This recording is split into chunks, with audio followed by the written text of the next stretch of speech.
Përshëndetje.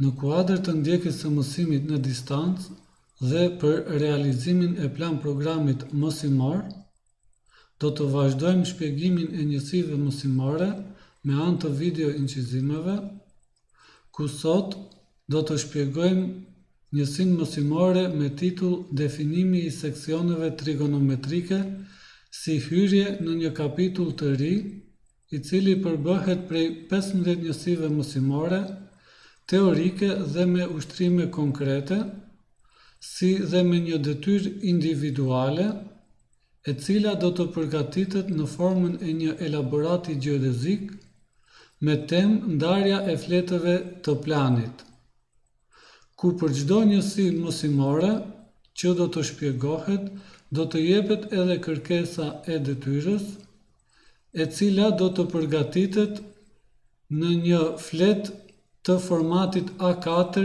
Hammer dhe do të dorëzohet në fund të kapitullit mësimor. Qëllimi i njësisë mësimore për sot është të përcaktohen koordinatat për masat dhe nomenklatura e seksionit trigonometrik bazë. Kurse si mjetë punë të nevojshme për realizimin e njësisë mësimore do të nevojitet një flet Hammer formatit A4, laps teknik, gomë vizore, shablon për vizatim, rapitograf dhe makinë llogaritëse. Si njohuri të fituara nga mësimet e kaluara, do të shfrytëzojmë njësinë mësimore me temë koordinatat dhe sistemi koordinativ. Për të shpjeguar seksionet trigonometrike, nisemi nga sistemi koordinativ, i ndarë në zona sipas Gauss-Krüger, ku sistemi jon koordinativ bën pjesë në zonën e 7. Ky sistem koordinativ formohet prej boshtit X dhe prej boshtit Y, ku boshti X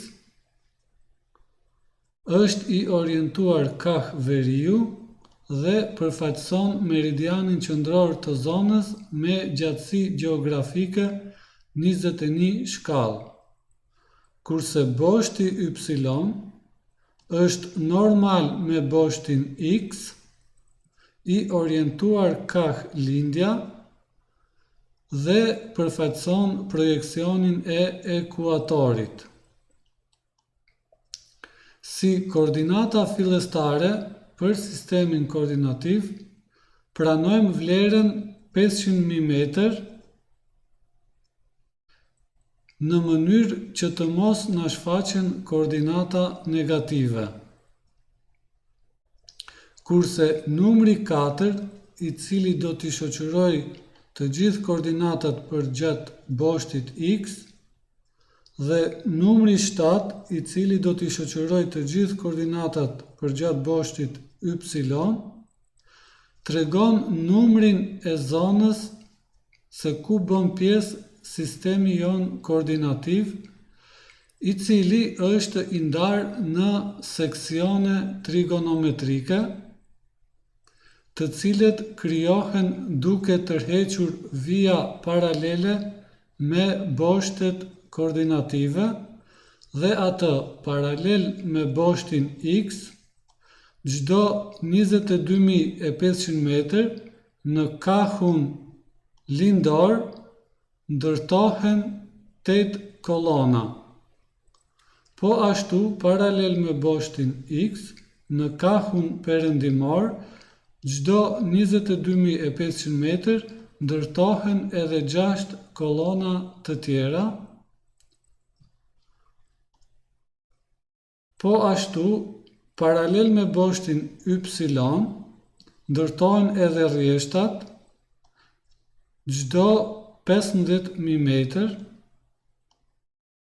dhe në këtë mënyrë kemi të formuar seksionet trigonometrike, të cilët janë bazë për ndarjen e fletit të planit në shkallë të ndryshme, ku gjithsej janë krijuar 14 kolona, të cilët i emërtojmë me gërma të mëdha të alfabetit dhe atë nga A, që fillojmë me pjesën perëndimore, deri në N,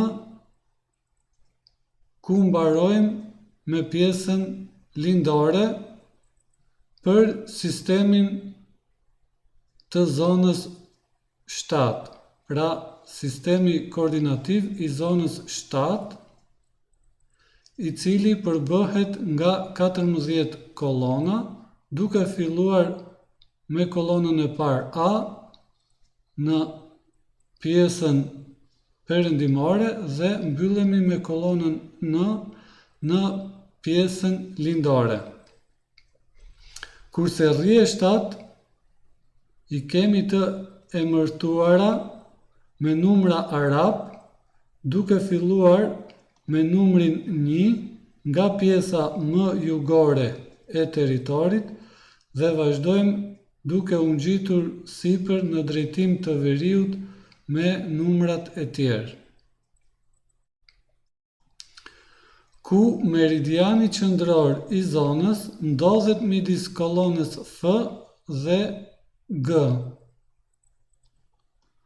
dhe me koordinat fillestare prej 500 mm, e cila do të na shërbejë për llogaritjen e koordinatave në drejtim të boshtit y.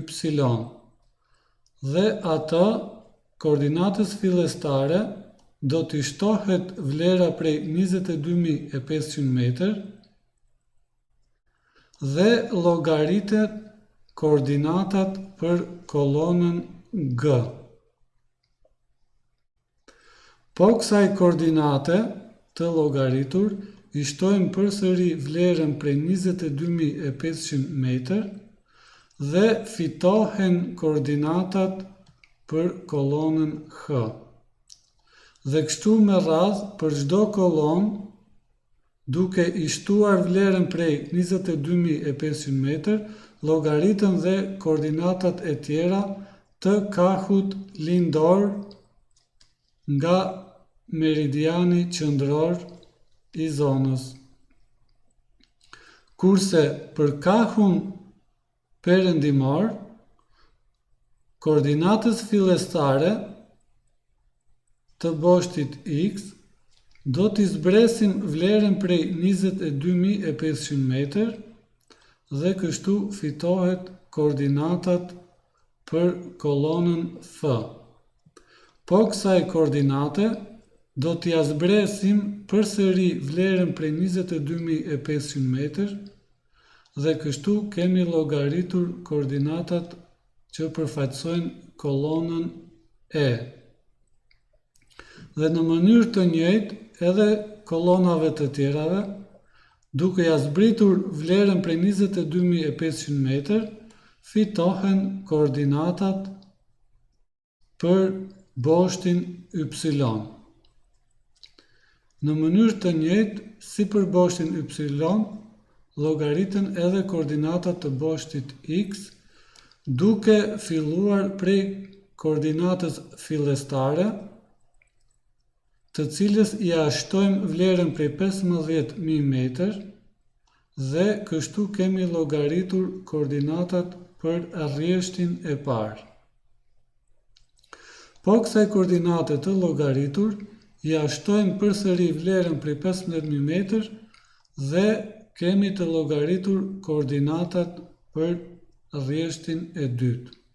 Dhe kështu me radhë, çdo rrjeshti, duke ja shtuar vlerën prej 15.000 metër, llogariten koordinatat në drejtim të boshtit X.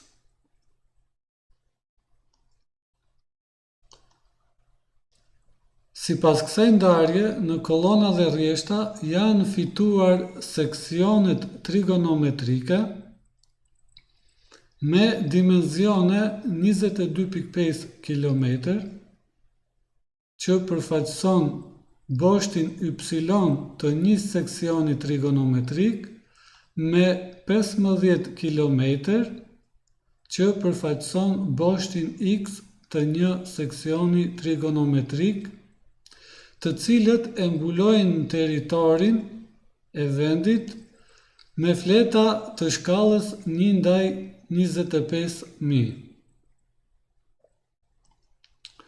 Çdo seksioni trigonometrik, përveç se janë përcaktuar koordinatat e kulmeve të tij, për masat,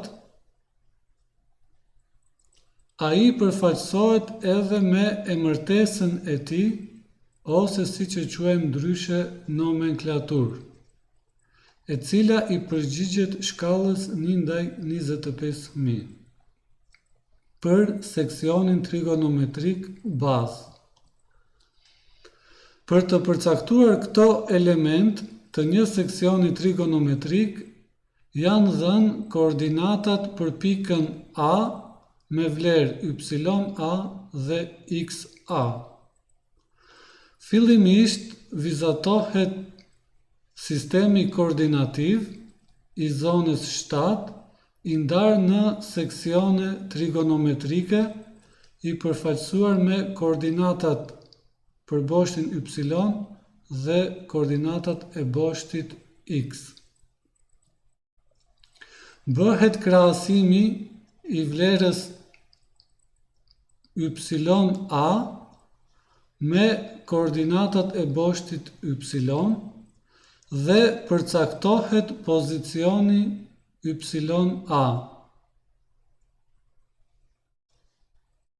Po ashtu, koordinata XA krahasohet me koordinatat e boshtit X dhe përcaktohet pozicioni i koordinatës XA.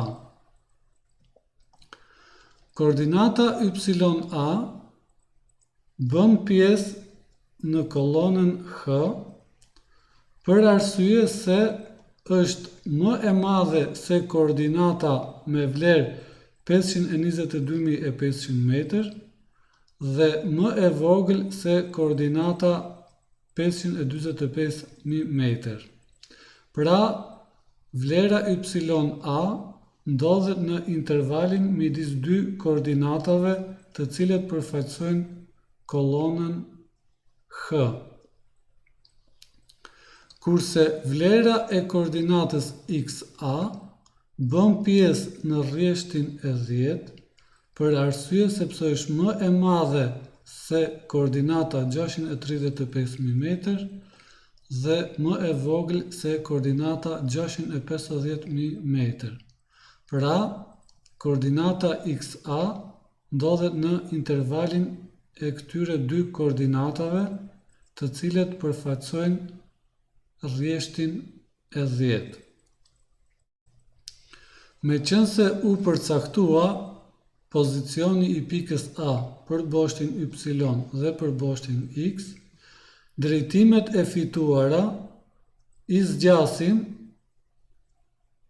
dhe ku takohen këto drejtime, fitohet seksioni trigonometrik bazë, i cili hiezohet dhe paraqitet në një shkallë më të zmadhuar me qëllim që të përcaktohen elementet e tij, siç i kemi shënuar koordinatat e kulmeve të seksionit, përmasat e seksionit dhe nomenklaturën e tij, e cila përbëhet prej 3 emërtimeve bazë, pra seksioni trigonometrik, që është ky i hiezuari, përbëhet nga 3 emërtimet bazë, ku emërtimi i parë tregon numrin e zonës të sistemit koordinativ, ku bën pjesë territori jon, kurse emërtesa e dytë, që është H, tregon gërmën e kolonës, se ku bën pjesë pika e dhënë A, dhe emërtesa e tretë, pra emërtesa e tretë, që është numri 10, tregon numrin e rrjeshtit se ku bën pjesë pika jon e dhënë. Këtu e përfundojmë shpjegimin e njësisë mësimore për sot, duke fituar seksionin, pra kërkesën që e patëm në fillim, ku fitua seksioni trigonometrik, koordinatat e kulmeve të tij për masat dhe nomenklatura. Dhe në fund do të mbyllim me kërkesën e detyrës tuaj, ku siç e llogaritëm ne, ju do të vazhdoni llogaritjet në formë individuale me koordinatën e pikës B. Pra është dhënë koordinata e pikës B dhe kërkohet nga ju të vizatohen seksionet trigonometrike dhe të përcaktohen koordinatat e kulmeve të tij për masa dhe nomenklatura e fletës së seksionit, i cili përfaqëson shkallën 1/25.000. Kjo detyrë, siç e thamë edhe në fillim, do të bëhet në një fletë hamer të formatit A4, ku fillimisht do të shënoni kërkesën e detyrës, pastaj do të bëni zgjidhjen dhe në fund, si gjithmonë, e shënon secili emrin e vet.